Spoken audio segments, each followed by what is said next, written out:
예수께서 다시 바닷가에 나가심에 큰 무리가 나왔거늘 예수께서 그들을 가르치시니라. 또 지나가시다가 알페오의 아들 레위가 세관에 앉아 있는 것을 보시고 그에게 이르시되 나를 따르라 하시니 일어나 따르니라. 그의 집에 앉아 잡수실 때에 많은 세리와 죄인들이 예수와 그의 제자들과 함께 앉았으니 이는 그러한 사람들이 많이 있어서 예수를 따름이러라. 바리새인의 서기관들이 예수께서 죄인 및 세리들과 함께 잡수시는 것을 보고 그의 제자들에게 이르되 어찌하여 세리 및 죄인들과 함께 먹는가? 예수께서 들으시고 그들에게 이르시되 건강한 자에게는 의사가 쓸데없고 병든 자에게라야 쓸데있느니라. 나는 의인을 부르러 온 것이 아니요 죄인을 부르러 왔노라 하시니라. 아멘. 병법서에 보게 되면 이 교란 작전이라고 하는 그런 전술이 있습니다.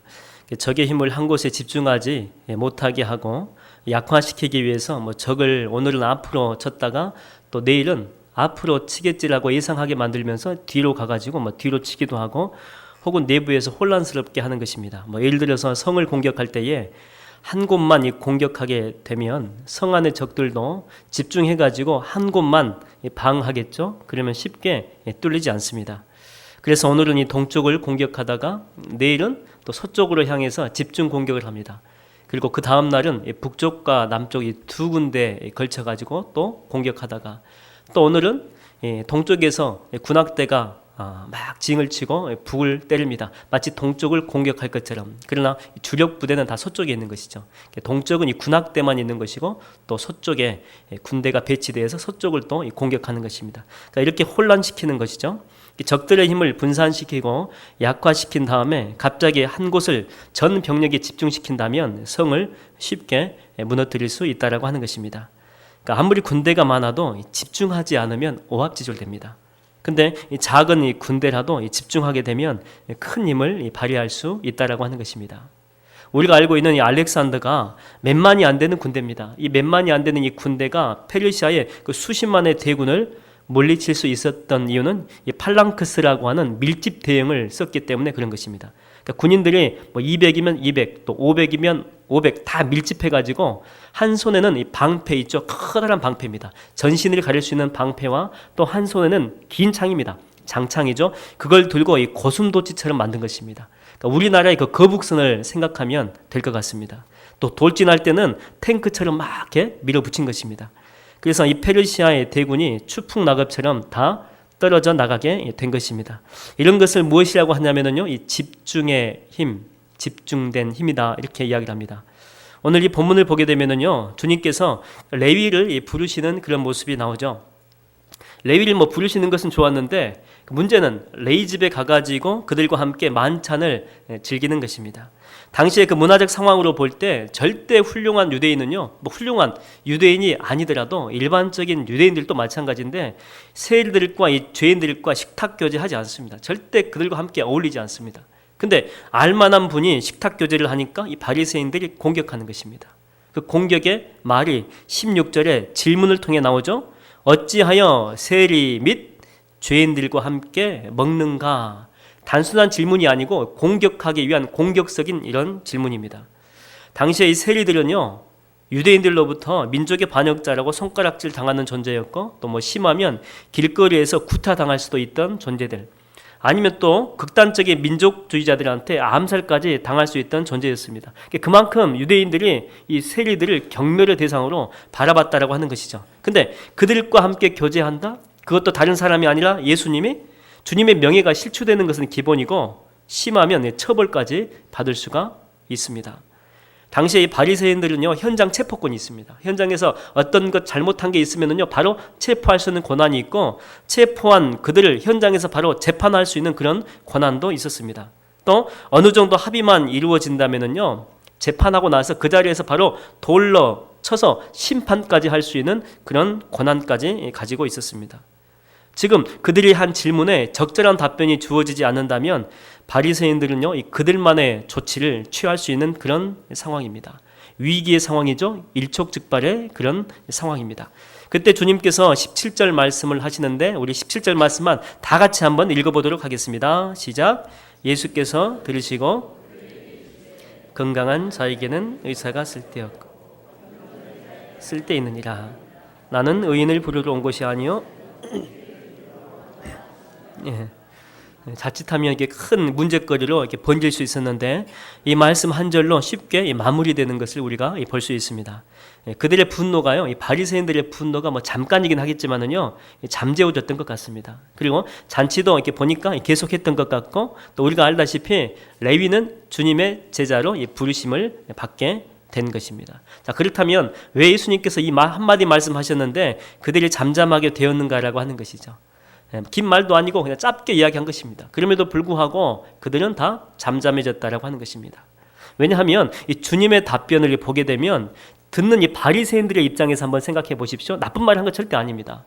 예수님께서 하신 말씀을 그들이 듣고 이런 반응 보였겠죠. 맞아. 우리는 건강한 자니까 고침받을 필요가 없잖아. 그리고 우리는 의인이니까 특별한 가르침이 필요 없겠지. 그러나 저 사람들, 저 세리들, 이 인간들은 다 죄인들이니까 고침받을 필요가 있다. 그러니까 예수님의 의도가 어떠하든지 간에 일단 주님의 그 말씀이요, 수긍이 되는 것입니다. 물론 그 말씀 듣고 조금 찝찝하긴 합니다. 공격할 빌미를 잡기 위해서 이 질문을 한 것인데 너무 지혜롭게 대답한 것입니다. 근데 그 답변이 기분이 나쁘지도 않습니다. 지금 다 맞는 말씀을 하고 계신 것이죠. 빌미를 잡고 싶었지만요, 잡을 수가 없는 것입니다. 이 바리새인들이 한 번은 주님께 이런 질문하죠. 예수님, 주님, 가이사에게 세금을 바치는 것이 옳습니까? 아니면 그냥 바치지 말까요? 빌미를 잡기 위한 이 질문입니다. 근데 주님의 대답은 알죠? 뭐라고 대답합니까? 가이사의 것은 가이사에게, 하나님의 것은 하나님에게 바치라. 여러분, 이 말이 무슨 뜻입니까? 이게 바치지 말라고 하는 것은 아닌 것 같으면서도 또 그렇다고 또 뭐 열심히 바쳐라 뭐 그런 것도 아닌 것 같고, 또 틀린 말을 하는 것도 아닌 것 같은데 잘 들어보게 되면 맞는 말도 아닌 것 같고 조금 애매하죠. 근데 확실한 것은 이 말에 이렇게 토를 달 수가 없다라고 하는 것입니다. 그들의 입을 잠재운 것입니다. 오늘 본문에서 주님은요, 얼마든지 이 바리새인들과 논쟁할 수 있었습니다. 그렇죠? 그런데 의도적으로 주님께서 이렇게 짧게 말씀하시면서 이 상황을 그냥 마무리해버립니다. 그냥 빨리 의도적으로 마무리하는 그런 모습을 볼 수 있죠. 왜 그랬을까요, 여러분? 왜? 지금 주님에게 당장 우선순위는 논쟁하는 게 아니죠. 무엇입니까? 레위를 제자로 부르시는 것. 그게 예수님의 가장 우선순위였죠. 괜한 논쟁에 휘말려 들어가지고 사역의 초점을 흐리고 싶지 않았던 것입니다. 그러니까 지금 포커스는요, 레위한테 있습니다. 레위를 제자로 부르는 것. 그것 말고 다른 것은 중요한 것이 아닙니다. 그것에 집중한 것입니다. 우리가 느헤미야서를 보게 되면 느헤미야는 페르시아에 관리했죠. 고위직 공무원이었습니다. 총독까지 역할을 감당했던 사람인데, 느헤미야가 우리 민족이 성벽이 없어가지고 예루살렘이 공격당한다는 소식을 듣고 그 자리를 내려놓고 고위직 공무원 잠깐 내려놓고 예루살렘으로 파송되어 옵니다. 와가지고 했던 목적이 뭐냐면은 성벽 공사죠. 성벽 공사를 하는 게 목적인데, 이 공사를 해야 되는데 주변에 있는 수많은 세력들이 그 사역에 집중하지 못하도록 얼마나 많이 방해하는지 모릅니다. 협박하기도 하고 때로는 유인해가지고 그를 죽이려고 합니다. 또 유대인들이 일할 의욕을 다 상실하도록 유언비어를 퍼뜨리기도 합니다. 그리고 조롱합니다. 너희들이 세우는 성벽은 너무 약해 빠져가지고 여우가 올라가도 쉽게 무너져 내리겠다. 그러면서 자꾸만 에너지를 그 성벽 공사에 집중하지 못하게 합니다. 한 곳, 하나님의 그 사명에 집중하지 못하게 하는 것이죠. 하나님의 사역에 온전히 우리가 가진 에너지를 쓸 수 없도록 자꾸만 다른 문제들을 보여주면서 이것도 해야 되잖아, 이것도 문제인데 왜 거기에만 집중하니? 그러면서 우리의 에너지를 막 분산시켜버리는 것입니다. 여러분, 인생의 원리 가운데 보게 되면 선택과 집중의 원리가 있죠. 우리 인생은요, 영원하지 않습니다. 한정된 시간을 살아가죠. 무한하지 않습니다. 30대가 엊그저께 같은데 눈 한번 깜빡했더니 40대입니다. 또 눈 한번 깜빡했더니 50대가 됐고, 또 어느 순간 봤더니 70대가 되고 80이 되고 90이 돼가지고 요단강 건너가게 생겼는데, 아직은 가고 싶진 않지만은 눈 몇 번 깜빡깜빡했는데 이렇게 온 것입니다. 여러분, 우리의 시간은요, 무한한 것 같지만 그렇지 않습니다. 유한한 존재가 바로 우리들입니다. 또 우리가 가진 힘도 마찬가지입니다. 젊었을 때 힘께나 쓴다고 하신 분들도요, 50 꺾이고 60 꺾이게 되면은요, 허리 아픕니다. 더 이상 힘을 쓸 수가 없습니다. 우리는 제한된 힘, 한정된 힘을 가진 연약한 유한한 존재입니다. 그래서 우리가 이 세상에서요, 다 못합니다. 하고 싶은 욕심은 많지만은요, 다 못합니다. 그래서 우선순위를 잘 놓고 그것에 집중할 때 한 번뿐인 인생이지만은 그래도 가치 있는 삶, 열매 맺는 삶을 살 수가 있다라고 하는 것입니다. 근데 하나에 집중하지 못하고 이것저것 하게 되면 결국에는 삶에서 아무런 열매가 없다라고 하는 것입니다. 1만 시간의 법칙이라고 해가지고 어떤 일에 프로가 되려면은 최소한 매일 3시간씩 10년 동안 그 한 가지 일에 집중할 때 비로소 전문가가 될 수 있다. 그런 책이 있죠.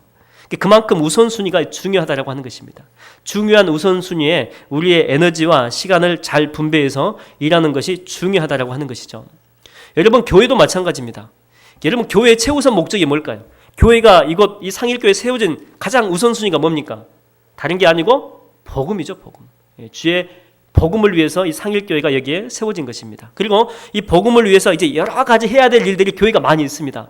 전도하는 것은 기본일 것이고, 이웃 위해서 봉사하는 것도 있고, 또 구제하는 것도 있고, 또 교제하는 것도 있고, 또 문화센터 같은 걸 만들기도 하고, 어떤 교회는 또 어린이집 있죠. 그런 걸 만들기도 하고, 또 공부방도 만들고, 또 건물도 아름답게 데코레이션 해가지고 사람들이 와가지고 언제든지 또 차를 마실 수 있게끔 이렇게 아름답게 꾸미기도 합니다. 이것 말고도 잘 생각해 보게 되면은요, 교회는 할 게 참 많이 있습니다. 그런데 중요한 것은요, 한 교회가 이 모든 것을 다 잘할 수 있냐라고 하는 것이죠.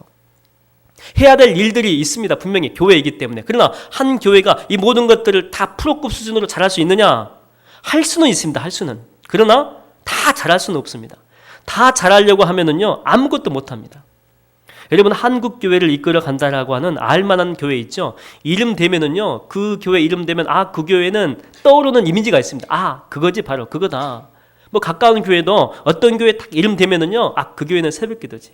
하나님이 그 교회에 주신 은사는 새벽기도지. 그래서 모든 성도들이 꼬마부터요, 노인에 이르기까지 다 새벽기도 참석합니다. 새벽기도 참석하는 숫자가 본예배 참석하는 숫자보다 훨씬 더 많습니다. 그래서 그 교회는 새벽기도의 은사를 주셨고, 그걸 통해서 하나님의 은혜를 많이 받은 교회지, 그 교회 하면 딱 떠오르는 것입니다. 또 부평에 있는 어떤 교회는요, 전도하는 교회가 있습니다. 그 교회 이름만 되면은요, 맞아, 전도하는 교회지.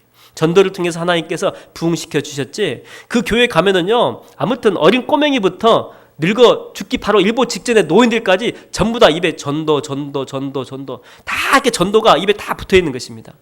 또 일산에 있는 어떤 교회는요, 소그룹이 활성화되어 있는 교회가 있습니다. 또 어떤 교회는 큐티하는 교회. 이름만 되면 그 교회는 큐티하는 교회지. 어떤 교회는 또 구로 쪽에 있는 교회는 문화센터가 활성화된 그런 교회가 있습니다. 물론 다른 사역도 다 하지요. 그러나 그 교회만의 주도적인 사역이 있다라고 하는 것입니다. 거기에 에너지를 집중하는 것이죠. 여러분, 건강한 교회는요, 여러 가지 많은 일들을 다 잘하는 것이 건강한 교회가 아닙니다. 자기 교회에게 주신 특별한 은사가 있습니다. 그 은사를 발견하고 그 은사에 맞게 거기에 집중적으로 사역할 때에 가치 있는 일과 열매 맺는 사역을 감당할 수가 있다라고 하는 것입니다. 오늘 본문에서 보게 되면은요, 주님은 얼마든지 이 바리새인들과 논쟁할 수 있죠. 주님은요, 똑똑하신 분입니다. 주님은 전지전능하신 분입니다. 그래서 그들의 외식적인 부분들을 하나하나 다 파헤쳐가면서 파렴치한 그들의 삶을 공개적으로 비판할 수 있습니다. 그러나 그렇게 하지 않으십니다. 왜 그럴까요? 지금 가장 중요한 것은, 주님에게 가장 중요한 것은 무엇입니까? 레위를 제자로 부르는 것입니다. 주님은요, 우선순위에 집중한 것입니다. 쓸데없이 주님의 거룩한 힘과 그 천금 같은 그 중요한 시간들, 그렇죠? 1초가 가고 2초가 가고 너무나도 이 중요한 시간들을 그들과 논쟁하는데 낭비하지 않는 것입니다. 예수님의 시간 사용은요, 보면은 초점이 분명합니다. 우리가 사진 찍는 거 좋아하시는 분도 계시겠지만은, 사진 찍을 때 특정한 것을 포커스로 맞추게 되면 여러분, 다른 것은 어떻게 다 됩니까? 다른 것은 희미하게 다 처리가 되죠. 배경으로 다 처리가 됩니다. 근데 사진을 그렇게 찍어야 아름답습니다. 다 밝게 한다고 아름다운 것이 아닙니다. 사진을 특정 부위에 포커스 맞춰가지고 찍어야지 우리는 그 사진 보면서 이 사진의 주제는 바로 이런 것이구나, 주제가 드러나게 됩니다. 여러분, 주님은 이 땅에 계실 때에 5만 가지 일 다 하지 않았습니다. 필요하다고 그 모든 일을 다 하지 않았습니다. 급하다고 다 쫓아다니면서 그 일 다 하지 않았습니다. 주님은요, 순간순간 이 초점 있는 삶을 사셨다라고 하는 것입니다. 마귀는요, 우리에게 자꾸만 와가지고 너 이것도 해야 된다, 너 저것도 해야 된다, 나 못하겠는데 너 능력 있잖아, 그러면서 자꾸만 부추깁니다. 모든 일을 다 할 수 있다고 우리를 유혹합니다. 그러면서 우리는요 그 유혹에 빠져가지고 안 해도 되는 일 하고요, 쓸데없는 일들, 여기에 우리의 온갖 에너지와 시간과 물질을 다 쏟아붓게 만들어버립니다. 정작 하나님의 사역을 해야 되는데 힘이 없습니다. 불 끄는 소방차가 여러분 소방호수 가지고 불을 끌 때요 물로만 끄는 건 아닙니다. 아시죠? 물로만 끄는 게 아니고요, 그 물이 나가는 그 힘 있죠, 힘. 그 힘으로 불길을 잡는 것입니다.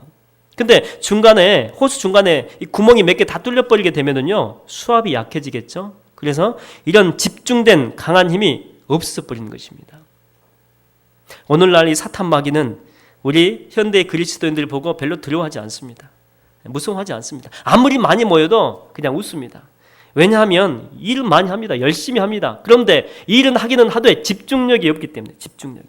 기도는 많이 합니다. 근데 집중하지 않습니다.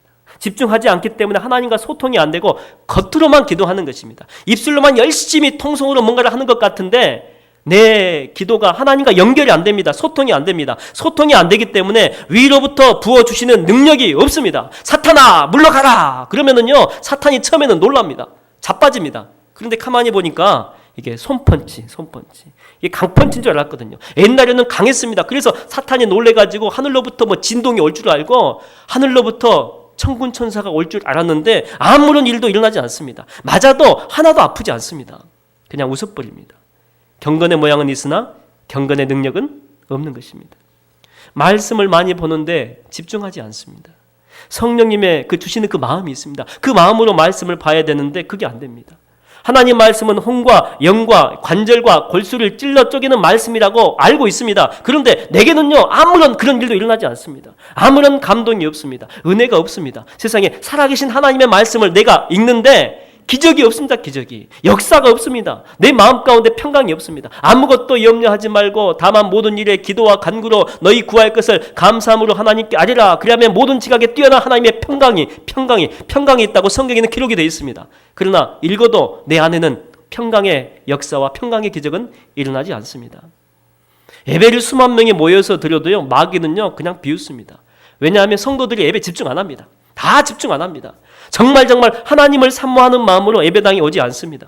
정말 주님을 만나기 위해서, 하나님 말씀 듣기 위해서 성령님을 기대하는 그런 마음으로 아무리 많은 숫자가 모여도 그런 마음으로 예배를 드리지 않기 때문에 사탄은 웃습니다.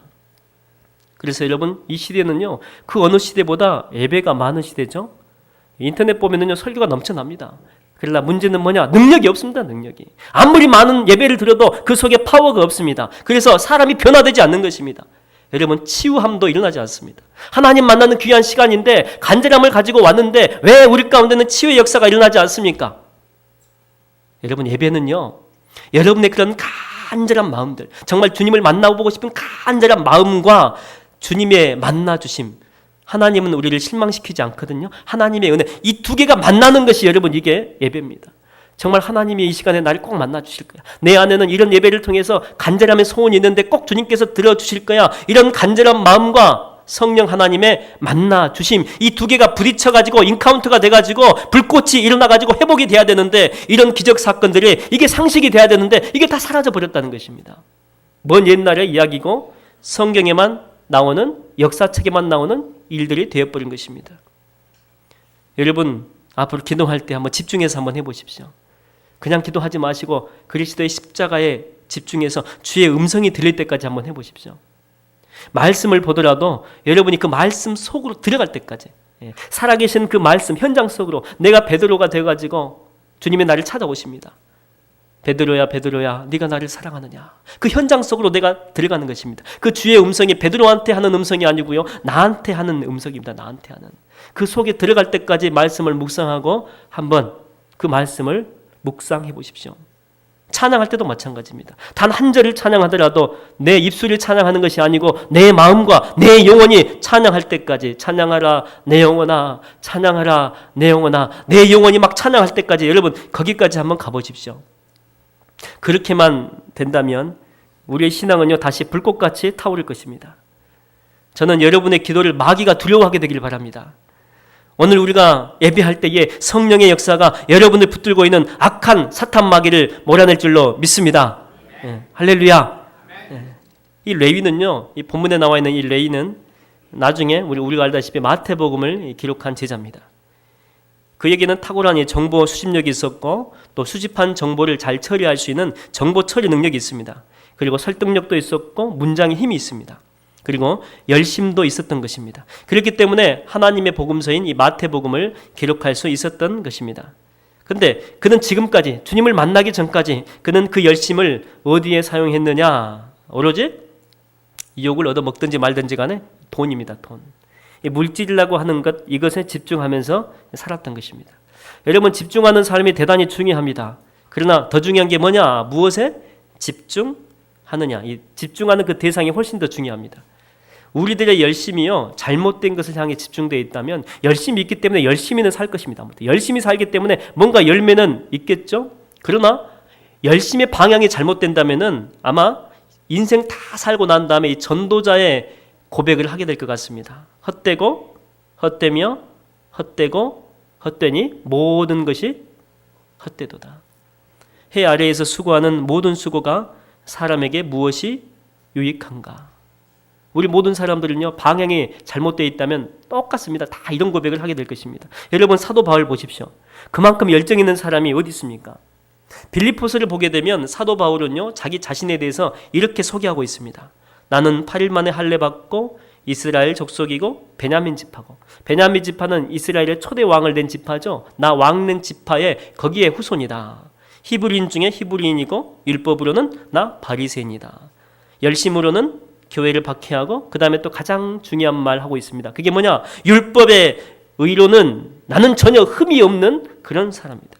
율법에 흠이 없다고 스스로 말할 정도 되면은요, 대충 인생 산 거 아닙니다. 정말 열심히 인생을 살았던 사람입니다. 여러분, 율법의 수가요, 한두 개 아닙니다. 몇백 개도 아니고 소 항목까지 합치게 되면은요, 몇천 가지인데 그 모든 율법을 머릿속에 다 집어넣은 것입니다. 그래서 한 가지라도 틀리지 않게 정말 열정적으로 그거 지키려고 인생을 살아왔던 것입니다. 그의 열심은요, 동시대의 그 어떤 사람과도 비교할 수가 없지요. 그러나 문제는 열심은 있었는데 그 열심의 방향이 잘못된 것입니다.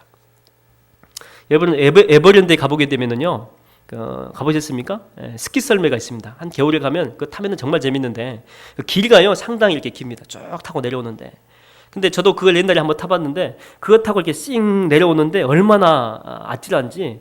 이게 가속도가 붙지 않습니까? 이게 탄력받고 이 가속도가 생긴다면은요, 그 길이 직선 코스로 되어 있는 게 아니고 이렇게 휘어 있습니다.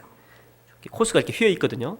그런데 위에서부터 쭉 내려오는데 제가 가장자리 쪽에 탔는데 이제 그대로 가다가는 이 가속도가 얼마나 붙습니까? 그래서 이 담장을 그대로 박을 것만 같고요. 아니면 담장을 뚫고 그냥 넘어가 버릴 만큼 그렇게 속도가 나는 것입니다. 그래서 저도 그거 타고 내려오다가 막 공포함에 사로잡혀 있는데, 근데 이 구부러진 이 교차 지점에 누가 있냐면요, 그 안전 요원들이 다 서 있습니다. 그래서 그들이 하는 일이 뭐냐? 가속도로 내려오는 이 스키 썰매 탄 사람들을 이렇게 툭툭 쳐주는 역할입니다. 참 신기하게도 이게 살짝 친 것 같거든요. 근데 방향이 바뀌어 버립니다. 그래서 목적지까지 안전하게 내려갈 수가 있습니다. 여러분, 이것을 뭐라고 이야기하냐면 에너지 전환, 그럽니다. 에너지 전환, 에너지 트랜스퍼. 에너지의 흐름을요, 직선 코스로 가면은요, 사고 납니다. 에너지의 흐름을 긍정적인 곳으로 갈 수 있도록, 올바른 길, 바른 곳으로 갈 수 있도록 전환시키는 것입니다. 주님은요, 사도 바울의 잘못된 방향을 전환시켰습니다. 바울은요, 미친 사람처럼 다녔습니다. 예수 만나기 전에 피에 굶주린 이 광견병 걸린 사냥개처럼 기독교인들 찾아다녔습니다. 기독교인들은요, 바울 말만 들어도 소름이 온몸을 다 덮습니다. 모든 사람들이 다 말하기를 바울을 향해서 뭐라고 했겠습니까? 저 사람은 악마다 그랬습니다. 악마다. 악마의 화신이다. 바울 자체는 태어날 때부터 아예 악마로 태어난 사람이다. 존재 자체를요, 악마로 규정했을 것입니다. 근데 주님은요, 아니다는 거예요. 아니다. 그 사람의 걸어가는 방향이 잘못된 것이지, 언제든지 얼마든지 방향만 바꿔준다면 그도 하나님의 사람이 될 수 있고 주님의 제자가 될 수 있다라고 하는 것입니다. 여러분, 오늘 본문의 이 레위 같은 사람도 마찬가지입니다. 사람들이 그랬을 것입니다. 저 사람은 머리끝부터 발끝까지 돈에 굶주린 아간 같은 그런 존재다. 하이에나 같은 그런 존재다. 아예 존재 자체를요, 아간으로 규정한 것입니다. 얘는 태어날 때부터 이렇게 태어난 사람이야. 인격 자체를 문제로 삼았던 것입니다. 근데 주님은요, 아니다는 거예요. 아니다. 주님은 레위 안에 있었던 그 순수한 열정 넘치는 하나님이 주신 그 에너지와 은사를 바라본 것입니다. 레위의 인격이 문제가 아니다는 게, 인격이 방향이 잘못된 것입니다. 그러니까 주님은 알고 있었던 것입니다. 얼마든지 방향만 바꿔준다면 레위는 세상을 변화시킬 수 있는 주님의 신실한 제자가 될 수 있다라고 하는 것입니다. 여러분 오늘날을 이렇게 보게 되면은요, 한번 그 사람 찍으면은요 평생토록 그냥 그 사람을 그냥 그렇게 규정해버리고 살아갑니다. 예를 들어서 뭐 거짓말을 한번 해가지고 들통이 나면은요 머릿속에 아예 각인시켜버립니다. 저 사람은 거짓말쟁이. 인생 살면서 딱 한 번밖에 안 했습니다. 근데 그 한 번이 들킨 것입니다. 그러면 머릿속에 집어넣는 것입니다. 저 사람은 아무리 착하고 선한 일을 해도 거짓말쟁이. 또 어떤 사람은요 혈액형을 가지고 그 사람을 규정합니다. 여러분 혈액형이 뭡니까? 혈액형. 저는 혈액형이 A형입니다. 그러면은요 뭐라고 이야기한 줄 아십니까? 소심하시겠네요. 얼굴도 딱 보니까 소심하게 생겼네요. 평생 그 사람은 A형, 소심한 형 이렇게 규정을 해버립니다. 혈액형이 뭡니까? 저는 B형인데 어우 다혈질이겠다. 저는 다혈질 되게 싫어하거든요. 앞으로 나하고 안 맞겠군요. 또 어떤 사람은 저는 혈액형이 O형인데요. O형은 여러분 과일로 비교하면 뭡니까? 토마토라 그러죠. 이 겉과 속이 같죠. 그래서 직선적으로 막 내뱉습니다. 좀 숨기는 것도 있어야 되는데 막 직선적으로 뭐 잘못됐다면 다 잘못됐다고 이야기를 해버립니다. 저는 그런 형 싫습니다. AB형인데요. 여러분 AB형이 뭡니까? AB형은 A 갔다가 B 갔다가 왔다 갔다 하는 형이군요. 양파 알다가도 모를 형. 근데 여러분 정말 혈액형이 여러분입니까? 여러분들이 정말 혈액형대로 이렇게 살고 있습니까? 그게 아니죠. 굳이 여러분들의 혈액형을 이야기한다면 여러분의 혈액형이 뭡니까? 지금 여러분 몸속에 흐르는 피는 누구 피입니까? 예수 피죠. 예수 피. 왜? 여러분들이 죽고 그리스도로 살았기 때문에 그리스도의 피가 여러분 안에 흐르는 것입니다. 그래서 누군가가 여러분에게 혈액형 물어보면 나는 무슨 형? 예수님 형이라니까. 예수님 형. 설령 여러분의 몸속에 A형의 피가 흐르고 있어도요 영적인 예수의 그 피가 소심한 여러분들을 담대하게 바꿔줍니다. 다혈질인 여러분들을요 진중한 사람으로 바꿔줍니다. 변덕이 심한 여러분들을 굳건한 사람으로 만들어준다라고 하는 거예요. 여러분 근본적으로 성경은 우리를 향해서 존재 자체를 어떻게 규정하고 있냐면 너희는 택하신 족속이요 왕같은 제사장들이요 거룩한 나라요 그의 소유된 백성이다는 거. 백성이다. 하나님의 형상과 모양으로 창조된 사람, 하나님 닮은 사람이 바로 우리다라고 하는 거예요. 여러분 지금까지 우리는요 잘못 살았을 수 있습니다. 지나온 세월을 생각하면 너무 후회감이 막 밀려올 수 있습니다. 가슴 치면서 통곡할 수 있습니다. 과거에 그때 내가 그렇게 하면 안 됐었는데 이 통곡할 수 있습니다. 근데 여러분의 존재 자체와 인격 자체가 망가졌기 때문에 그런 것 아닙니다. 여러분은 하나님의 형상이고 주님의 형상입니다. 여러분의 삶의 그 방향이 잘못됐기 때문에 그런 것입니다. 여러분이 맞다고 생각하고 걸어간 바로 그 길이 여러분들을 고통스럽게 만든 것입니다. 믿음의 주여 또 온전케 하신 이인 예수 그리스도를 바라봐야 되는데 세상이 더 좋은 줄 알고 세상 것이 더 좋은 줄 알고 그것들을 계속해서 바라보다가 또 바라보다가 각기 제 길로 간 것입니다. 그러나 여러분들은 다시 회복될 수 있습니다. 다시 여러분들은 바뀔 수 있습니다. 대학교 때 그 선배 하나가 있었는데 별명은 큰형님입니다. 큰형님. 말이 좋아 큰형님이지 뭐 딩치가 이렇게 남산만 하고요. 성격도 거칠어가지고 우리끼리는 그 형님 없을 때 우리끼리는 어둠의 자식이라고 불렀습니다. 어둠의 자식 형님. 학업도 아무 관심도 없고 이게 주로 데모하는 데만 막 쫓아다니고 학교 축제할 때는요 아예 잔디밭에 누워가지고 거기가 자기 집이었습니다. 뭐 집에도 가지 않습니다. 뭐 술이 거나게 취해가지고 밤 늦도록 막 술 먹고 떡이 돼가지고 그냥 그대로 신문지 하나 깔고 그냥 그대로 잤습니다. 하늘을 뭐 이불 삼고 이 땅을 요 삼아가지고 친구들이 와가지고 이렇게 막 살지 말라고 권면하고 이야기해도 절대 듣지 않습니다. 근데 어느 날 보니까 이분이요 너무나도 깔끔하게 캠퍼스에 나타난 것입니다. 항상 이분의 복장은요 항상 정해져 있습니다. 고시원생들 여러분 주로 그 복장 아시죠? 그렇게 생각하시면 됩니다. 항상 슬리퍼 질질 끌고 다니고 윗돌 있죠. 이것은 다 늘어나가지고 여기저기 꼬질꼬질한 그런 때가 묻어가지고 걸레하면 딱 맞습니다. 그건 입고 다닙니다. 그리고 밑에 바지는요 검정 추리닝 바지. 면도도 하지 않습니다. 나이보다 10살 정도 많아 보이는 산적 스타일 같이 항상 다녔습니다. 근데 그날만은 예쁜 단화에 잘 다려입은 이 우독과 면도도 깔끔하게 하고 머리에 기름까지 발라가지고 이렇게 넘긴 것입니다. 그러면서 우리를 보면서 하는 말이 안녕 친구들 하이 이렇게 이야기하는 것입니다. 그 소리를 들으니까 막 속이 막 울렁거리기 시작합니다. 그 형님 입에서는 절대 나올 수 없는 아름다운 그런 단어들이 몇 개 툭툭 막 나온 것입니다. 그러면서 우리를 보고 반갑게 인사하는데 처음에는 우리가 그 형님 미친 줄 알았습니다. 근데 알고 봤더니 여자친구가 생긴 것입니다. 근데 등치에 맞지 않게 그 형수님은요, 나중에 결혼했는데 정말 여기입니다, 여기. 고목나무의 매미였습니다. 근데 놀라운 사실은 그 매미 같던 형수님 말씀을 얼마나 잘 듣는지 꼼짝도 못합니다. 지금까지 도서관에 도자도 모르는 형님인데 새벽같이 일찍 일어나가지고요, 도서관 가가지고 자리 잡아주고 술도 다 끊어버렸습니다. 다 끊고 얼마나 공부도 열심히 하는지. 그래서 공무원 시험도 합격하게 됩니다. 완전히 미녀와 야수인데 어떻게 이런 커플이 이루어질 수 있었는지 완전히 바뀌었습니다. 행복한 모습으로 캠퍼스 생활을 하게 된 것이죠. 개가천선한 것입니다. 근데 우리도 이렇게 교회 보니까요, 지금 그런 사람 우리 교회도 보면 참 많이 있는 것 같습니다. 아내 잘 만나가지고 개가천선한 분 여기 지금 보니까 딱 계시죠? 지금 아내 안 만났으면은요, 큰일 날 뻔한 분 이렇게 보니까 몇 분 계시는 것 같습니다. 여러분, 그 형님은요 100% 변화된 것입니다. 여러분, 사람이 사람을 만나도 변합니다. 하물며 우리가 그리스도를 만나게 되면 변화됩니다. 변화되지 않는다고 너무 쉽게 낙인 찍지 마십시오. 여러분, 첫 번째 증거는요, 여러분 자신입니다. 여러분 자신. 여러분 스스로 볼 때에도 그래도 많이 변화되지 않았습니까? 성령의 9가지 열매가 그렇게 크진 않지만은요, 그래도 내 안에서 조금씩 확장되고 있는 것입니다. 옛날에는요, 사랑할 수 없는 그런 상태면은요, 절대 사랑 안 했습니다. 정죄했습니다. 그러나 사랑할 수 없는 그런 상황임에도 불구하고 많이는 아니어도 조금이라도 사랑이 됩니다.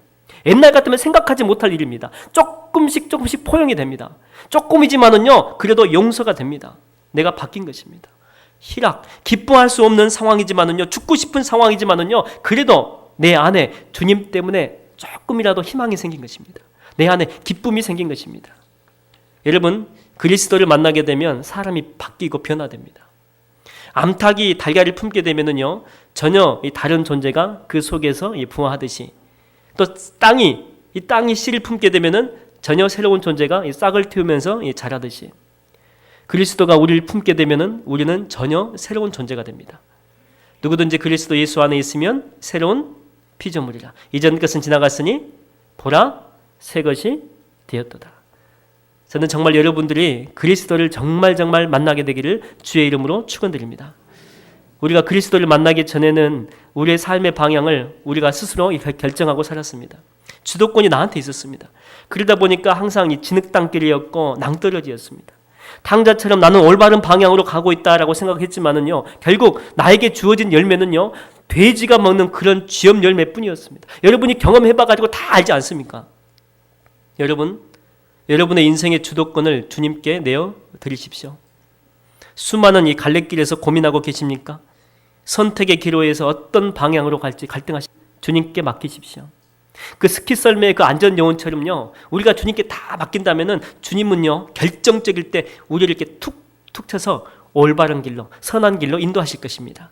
내가 사망의 음침한 골짜기로 다닐지라도 해를 두려워하지 않을 것은 주께서 나와 함께 하십니다. 주의 지팡이와 막대기가 나를 툭툭 쳐서 올바른 길로, 선한 길로, 하나님의 길로 인도하실 것입니다. 여러분, 그래서 그리스도인들, 특별히 하나님께 내 인생을 다 맡기고 살아가는 그리스도인들은요, 항상 기대감이 있습니다. 아무리 상황이 힘들고 어려워도 기대감이 있습니다. 선한 주님께서 나를 툭툭 쳐가지고 또 어떤 데로 인도하실지, 어떤 방향으로 나를 이끌어 가실지, 그리스도인들에게는요, 잠깐의 좌절은 있습니다. 그러나 주님 믿고 다시 일어나게 돼 있습니다. 그리스도인들, 정말로 그리스도인들, 하나님께 모든 걸 맡기고 살아가는 그리스도인들을 보게 되면은요, 그 삶 가운데 생기가 있습니다. 소망이 있습니다. 주의 인도하심 따라, 어디든지 주를 따라 주와 같이 가려네. 힘있게 찾아가는 것입니다. 여러분, 다시 시작합시다. 아직 끝나지 않았습니다. 여러분, 망하지 않았습니다. 스스로 나는 망한 인생이야, 끝난 인생이야, 이렇게 규정하지 마십시오. 주님께서 여러분의 갈 길을 인도해 주실 것입니다. 지금까지 인생길의 주도권을 여러분이 쥐고 계셨다면 이제는 주님께 다 내어 드리십시오. 정말 그렇게 한다면 남은 인생은요, 기대하셔도 좋습니다. 주님께서 여러분들을 최고의 길로, 가장 아름다운 길로, 멋진 길로 인도해 주실 줄로 믿습니다. 기도하겠습니다. 주님, 이 시간 우리의 삶을 주님께 내어드립니다. 우리의 인생의 길을 이제 제가 선택하지 않겠습니다. 주의 지팡이와 막대기로 저희들을 인도하시고 가장 선한 길로 인도하옵소서. 예수님의 이름으로 기도하옵나이다. 아멘.